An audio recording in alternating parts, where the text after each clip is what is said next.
এরকম তো প্রুফ দিতে পারলে স্যার আপনি উনি বলতেছে পর্যটক কি বলতেছে স্যার এখন না তো এগুলো এখন না তো ওরা কি জিজ্ঞেস করে দেখেন আমার বোনকে আমি মাত্র ফোন দিছি অ্যাবসেন্সে ফোন দিছি আমার বোন দেখেন আমার নাম্বারটা দেখেন আর আমি যে ওনাকে কল দিছি প্রুফ দিতে পারলে হাত জুতা দিয়ে আমাকে মারবেন আর এগুলো যেগুলো ভিডিও করবো দেখেন ওনাকে আমি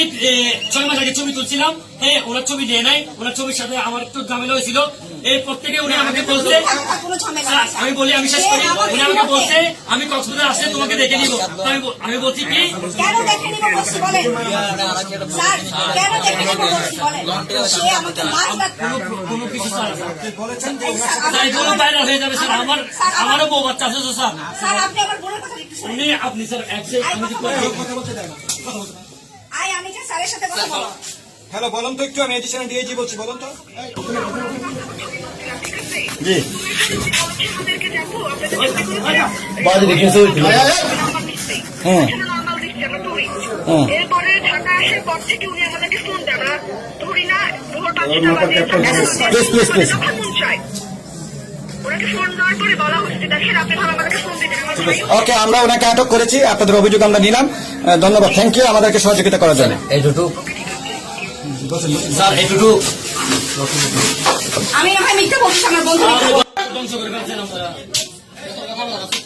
তাইলে একটা অভিযুক্তরা কোথায় যাবে কত বড় গলা ভিডিও আমি বললে হবে আমি যদি কাউকে যদি বলি আমি বলতে কল দিয়ে ডিস্টার্ব করি তাহলে এটা কি সম্ভব আপনি মতো আমার ছবি আমাকে নোংরা মেসেজ করছে যদি প্রুফ দেখেন আমি তো আপনাকে মেসেজ দিলে প্রুফ থাকার কথা না বাঁশখালী চট্টগ্রাম এটা হলো বাঁশখালী চট্টগ্রামের মালিক অথচ ক্যামেরা হচ্ছে আপনার বাড়ি কই তোমার ড্রেস কই ড্রেস করো প্রিয় দর্শক মন্ডলী আপনারা দেখেছেন ওনার বাড়ি হচ্ছে চট্টগ্রাম আর তিনি ক্যামেরার কাগজ দিয়েছেন একটা রিসিপ্ট দিয়েছেন এটার নাম হলো বাঁশখালী দেখি ক্যামেরার কাগজ না এটা কার্ডটা দেন এটা কোনো কার্ড নয় এটা কোনো কার্ড না এটা একটা নাম এটা কম্পিউটারটা বানিয়েছে তাহলে এটা ভুয়া ক্যামেরাম্যান আমরা ভুয়া ক্যামেরাম্যানদেরকে আটক করছি অর্থাৎ ক্যামেরায় তারা আছে কিন্তু কোনো কাগজপত্র নেই আমরা এই সুবাদে তাকে আমরা অ্যারেস্ট করতে পারি সরি কোথায় কাগজ এটা আপনি মালিক তা তো মালিক তো আপনি না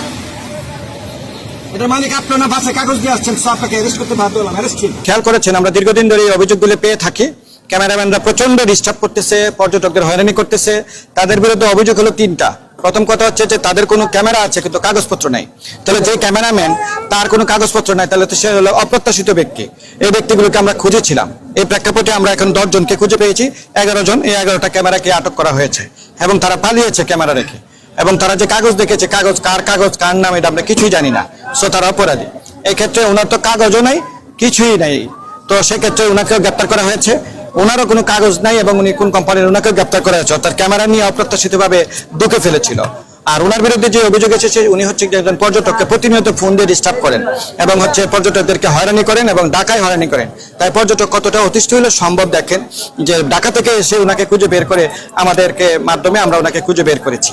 আর উনি হচ্ছেন বিচের মাঝখানে একটা বাঁশ ঘেরে একটা বীজ বন্ধ করে রাস্তার আসা বন্ধ করে ওনার ইয়া বসিয়েছেন ওনার কি জানি ব্যবসা বক্সিং বসিয়েছেন অথচ উনি নিজেই জানেন এটার মালিককে কে এটা ওনাকে পারমিশন দিয়েছে এরকম অনিয়ম অব্যবস্থাপনার বিরুদ্ধে টুরিস্ট পুলিশের শক্ত অবস্থান আমাদের বক্তব্য হলো পর্যটককে কোনো অবস্থাতে কোনো পরিস্থিতিতে হয়রানি করা যাবে না সে ক্যামেরা হোক আর যে মেইন হোক এইভাবে আবার মাঝখানে আবার অপ্রত্যাশিতভাবে আবার পিলার গেড়েছে বিচের ভারসাম্য নষ্ট করেছে এগুলোকে আমরা অ্যালাউ করবো না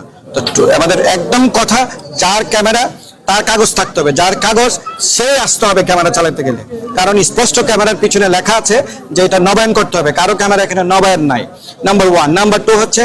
যে ক্যামেরা হস্তান্তরযোগ্য নয় ক্যামেরার কাগজ কোনো অবস্থাতে হস্তান্তরযোগ্য নয় সো হস্তান্তরযোগ্য ক্যামেরা যদি পাওয়া যায় টুরিস্ট পুলিশ সেটার বিরুদ্ধে কড়া ব্যবস্থা নেবে আর যে হয়রানির কথা এসেছে পর্যটকের কাছ থেকে সেটা তো কোনো অবস্থাতে টুরিস্ট পুলিশ টলারেট করবে না তো সাংবাদিকদেরকে ধন্যবাদ আপনারা আমাদেরকে সহযোগিতা করেন